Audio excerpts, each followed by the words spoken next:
दोस्तों नमस्कार, मैं संस्कृत का विद्यार्थी भागीरथ। देखिए अपन संधि पढ़ रहे थे, ठीक है। संधि का टॉपिक चल रहा था और उसमें संधि की मैंने आपको कल परिभाषा बताई थी, ठीक है।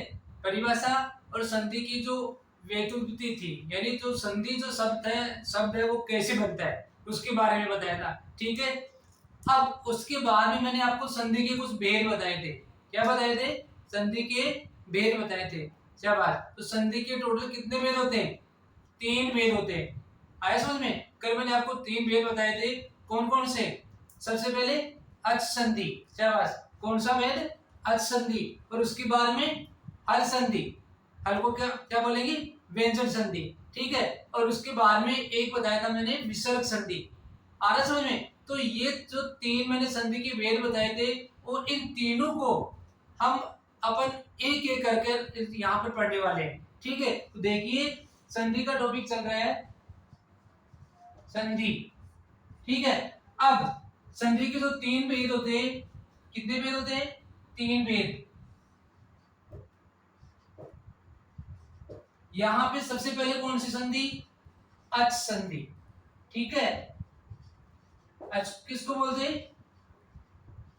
स्वर को, ठीक है। उसके बाद में हल संधि। हल किसको बोलते हैं? व्यंजन को, ठीक है। उसके बाद में यहां विसर्ग संधि। कौन सी संधि? विसर्ग, ठीक है। विसर्ग को विसर्ग ही कहेंगे। आ रहा समझ में? अब देखिए एक एक संधि को यहां अपन पढ़ने वाले हैं। तो यहां सबसे पहले हम पढ़ेंगे अच संधि, ठीक है। अच संधि यानी स्वर संधि को पढ़ेंगे, स्वर संधि, ठीक है। सेम ही लिखा, उसमें कोई दिक्कत नहीं है। अब यहां देखिए अच किसको बोलते हैं बेटो? किसको बोलते हैं? स्वर को। शाबाश। स्वर। तो संस्कृत में अच कौन कौन से होते हैं? ए, ई, उ, ठीक है, री, री, ए, आई, ओ, आओ। कितने हुए टोटल? ठीक है। 1 2 3 4 5 6 7 8 9। तो टोटल कितने 9 अच हो गए? 9 अच है, ठीक है। तो यानी 9 स्वर है। आ रहा है समझ में? अब इसका भी देखो दीर्घ भी होता है। क्या होता है? दीर्घ। यानी इसका बड़ा, इसका ए का बड़ा क्या होता है? आ। ई का क्या होता है? बड़ी ई। उ का ये उ। और री का ये री। और यहाँ पे देखो री का कोई दीर्घ नहीं होता है। आया समझ में? इसका कोई भी दीर्घ नहीं होता, यानी इसका कोई बड़ा नहीं होता है। आ रहा समझ में? और ये बाकी सेम के सेम, ये अपने आप में वैसे बड़े हैं, ठीक है। ये क्या है? वीआईपी लोग है। आ रहा समझ में? ये क्या है? वीआईपी, यानी ये अपने आप में बड़े हैं, तो इसलिए इसका कोई बड़ा छोटा नहीं है, ये सारे बड़े ही है। तो बड़ा सिर्फ इन्हीं का होगा। अब यहां हम पढ़ेंगे सबसे पहले अच संधि, ठीक है। अच संधि में देखिए अच किसको कहेंगे? स्वर को कहते हैं। आ रहा समझ में? यानी जहां पे क्या होगा? स्वर के साथ में स्वर का मेल होता है। किसका मेल होता है? स्वर के साथ में स्वर का ही मेल होगा, ठीक है। यानी जहां पे स्वर के साथ में स्वर का ही मेल होगा वहां पे कौन सी संधि होगी? अच संधि होगी। जैसे मान लो यहाँ पे ए है और यहाँ पे ए, ठीक है। इन दोनों क्या है? स्वर है। आ रहा समझ में? दोनों ही क्या है? स्वर है। तो ये दोनों के मिलने पर क्या होता है? आ होता है, यानी ये परिवर्तन हो गया, ठीक है। तो दोनों में क्या होगा? दोनों ही स्वर होंगे, यानी दो आपस में दो किसके बीच में मेल होगा? स्वर के बीच में। शाबाश। किसके बीच में? स्वर के बीच में। तो जहां पे दो स्वरों, ठीक है, स्वर के बीच में क्या हो? मेल हो, और उसके बाद में जो परिवर्तन होता है उसे हम क्या कहते हैं? अच संधि कहते हैं, यानी उसे हम क्या कहेंगे? स्वर संधि कहते हैं, ठीक है। अब स्वर संधि के जो भेद होते हैं उसको देखना। स्वर संधि के कितने भेद होते हैं? 8 भेद होते हैं, ठीक है। इन 8 भेद को अपन यहां पढ़ेंगे। आया समझ में? एक एक करके देखना। 8 भेद होते हैं इसके। कितने भेद होते हैं? 8। एक नंबर देखना। सबसे पहले कौन सा? दीर्घ, यानी दीर्घ स्वर संधि, ठीक है। उसके बाद में 2 नंबर गुण स्वर संधि, गुण स्वर संधि।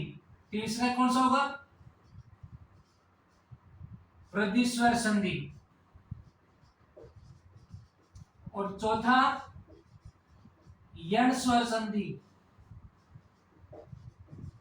और 5 नंबर अयादी, अयादी स्वर संधि।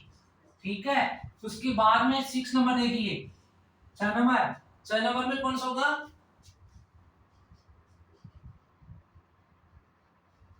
देखना, पूर्व रूप स्वर संधि। एक होता है पर रूप, पर रूप स्वर संधि।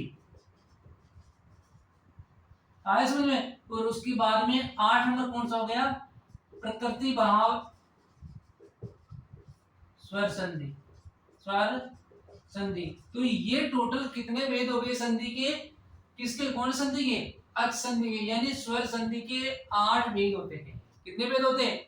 8 भेद होते हैं। तो इन 8 भेद को हम एक एक कर पढ़ेंगे। ठीक है, आ रहा समझ में? तो देखना, इतना पहले वो आप उतार लो जो मैंने लिखा। ठीक है, ये उतारने के बाद में शाबाश उतार लो इसको। अरे ये सारे में उतार भी नहीं रहे हो तो इसके साथ में आप क्या ले लो? स्क्रीनशॉट ले लो, ताकि फिर आप आराम से इसको उतार सकते हो। आया समझ में? आगे देखो, अब एक एक संधि को अपन यहां से पढ़ना स्टार्ट करेंगे। सबसे पहले देखिए, ठीक है, इरेज करूंगा, चलो कोई नहीं, यहां बता देता हूं। तो सबसे पहले देखना बच्चों, दीर्घ स्वर संधि। कौन सी संधि? दीर्घ स्वर संधि। यानी दीर्घ का मतलब क्या होता है? बड़ा। ठीक है, क्या होता है? बड़ा। अरे समझ में? दीर्घ का मतलब क्या होता है? बड़ा। तो जहां पे क्या हो, दो स्वर आपस में मिलते हो, दो स्वर आपस में मिलते हो, ठीक है, और उसका जो क्या, उसके बाद में दोनों के स्थान पर क्या होगा? बड़े वाला अक्षर आएगा। ठीक है, जैसे दो समान यानी स्वर मिलेंगे, और दो समान स्वर मिलने के बाद में दोनों के स्थान पर कौन सा हो जाएगा? दीर्घ हो जाएगा। ठीक है, तो देखना ये कैसे होगा, एक बार थोड़ा सा देख लेना, उसके बाद में आगे पढ़ेंगे। तो यहां देखना, जैसे मैं बता देता हूं, ए और यहाँ ए, ये भी स्वर है और ये भी स्वर है। आया समझ में? तो इन दोनों के स्थान पर कौन सा आ गया? आ गया। तो ये इसका क्या हो गया? दीर्घ हुआ। ठीक है, आ रहा समझ में? इसी तरह ही आगे वाला देखना, जैसे मान लो इधर ई है और इधर ई है, तो भी क्या होगा? बड़ी ई होगी। ठीक है, इधर आ है और आगे ए है, तो भी क्या होगा? आ ही होगा। ठीक है, तो अब इनके देखो सबकी, यानी ए, ये इनके लिखना, ए, ई, उ और री की, इन चारों की क्या होती है? चार स्टेप होती है। वो स्टेप मैं आपको बता देता हूँ। एक मिनट, थोड़ा सा इसको इरेज कर देता हूँ, ठीक है, तब आपके समझ में आएगा। यहां पे देखना,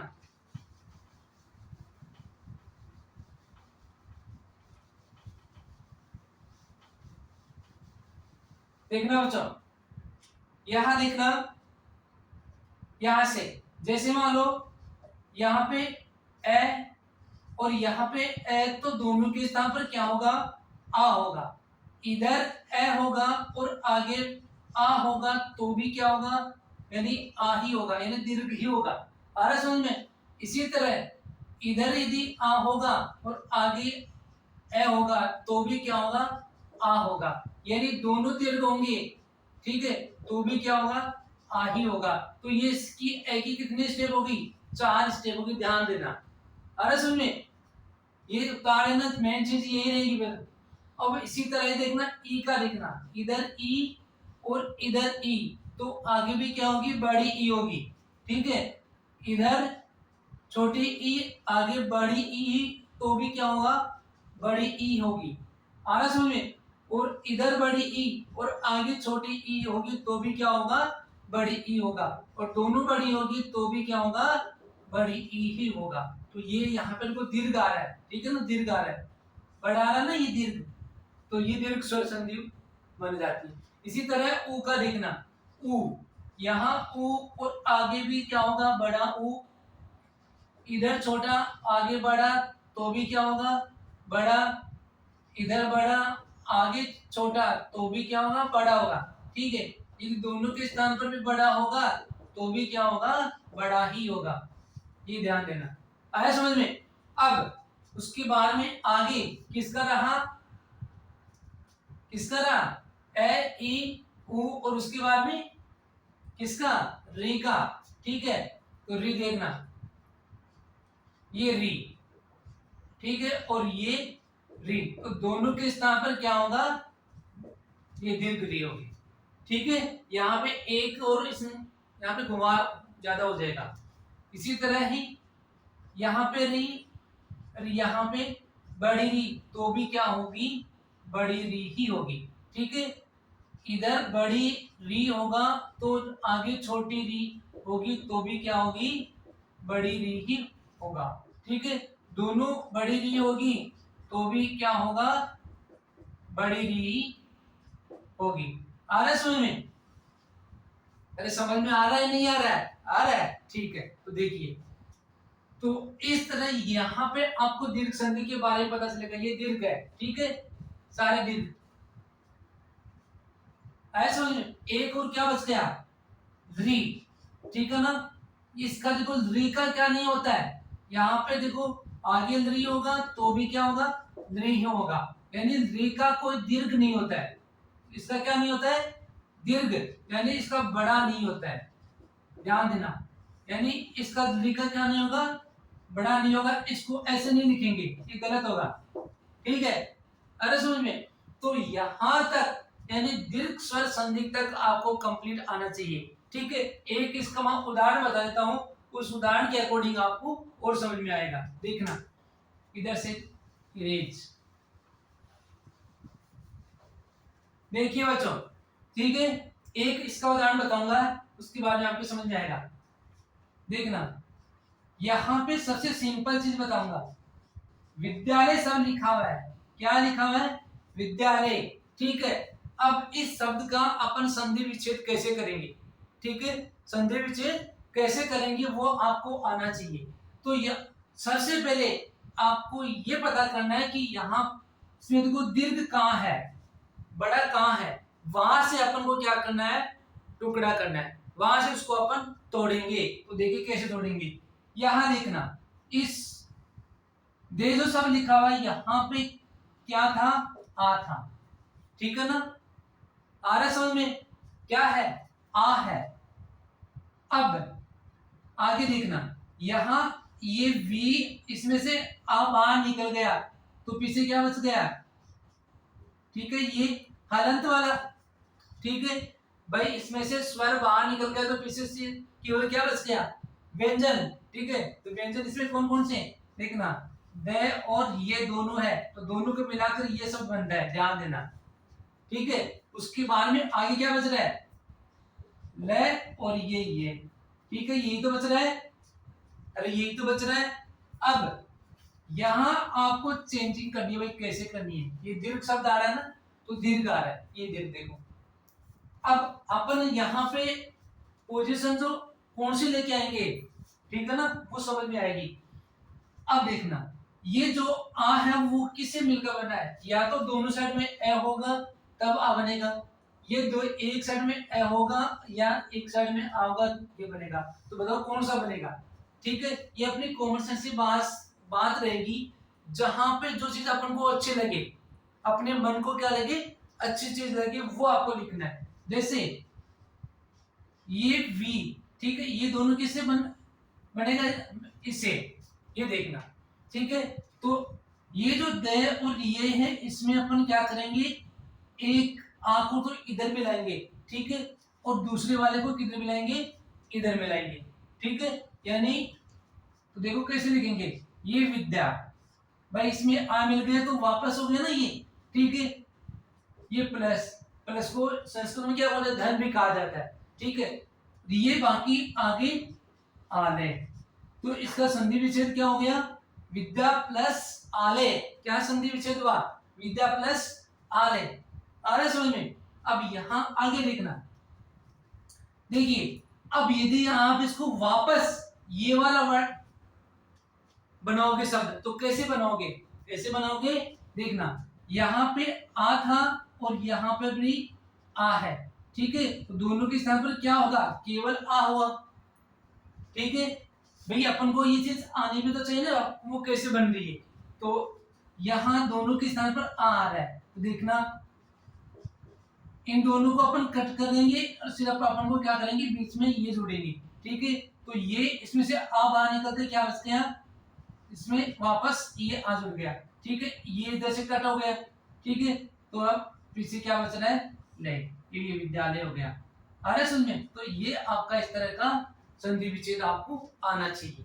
तो इस विद्यालय शब्द का जो संधि विच्छेद होता है वो क्या होता है, विद्या प्लस आलय। इसी तरह ही एक और लिख सकते हो, हिमालय। हिमालय का संधि विच्छेद क्या होता है, हिम प्लस आलय, ठीक है। इसी तरह और भी इसके काफी उदाहरण होंगे, ठीक है। तो आपको इस तरह आपको समझना है, ठीक है। तो मुझे ये बताइए, आपके मैंने जो टॉपिक पढ़ाया वो आपके समझ में आया या नहीं, ठीक है, शाबाश, आ रहा है, ओके। तो इसको आप अच्छी तरह से वापस दोबारा इसको रिवाइज करना ताकि आपको और अच्छी तरह से समझ में आए, ठीक है। और उसके बाद में आगे कल इसके उदाहरण आगे और पढ़ेंगे, अभी तो इतना ही हुआ है, आगे इसके उदाहरण पढ़ेंगे, ठीक है। तो अभी ये दीर्घ संधि अपनी कंप्लीट नहीं हुई है, ठीक है ना, तो दीर्घ संधि अपनी कल कंप्लीट होगी, इसलिए यहाँ तक सबको कंप्लीट है, आपको याद करना है और इसको लर्न भी करना है, और साथ साथ में आप इसका लाइक इसको जरूर करें, ठीक है, और इसको सब्सक्राइब भी करें ताकि आपको और आने वाला जो वीडियो होगा वो आपको जल्दी मिलेगा, ठीक है ना। इसलिए बेल आइकन का बटन आपको जरूर दबाएं, ठीक है ना, ताकि आपको नोटिस जरूर मिलेगा, ठीक है बच्चों। और यदि आपको कोई भी समझ में नहीं आता है, कोई भी डाउटफुल होता है, डाउट में रहता है, तो उस आपको आप कमेंट बॉक्स में जरूर डालने की कोशिश करें ताकि मैं उसको सुधारने की कोशिश करूंगा, और आपकी तरफ से कोई भी सुझाव हो तो वो भी आप उसमें लिख सकते हो। ओके, थैंक्स दोस्तों।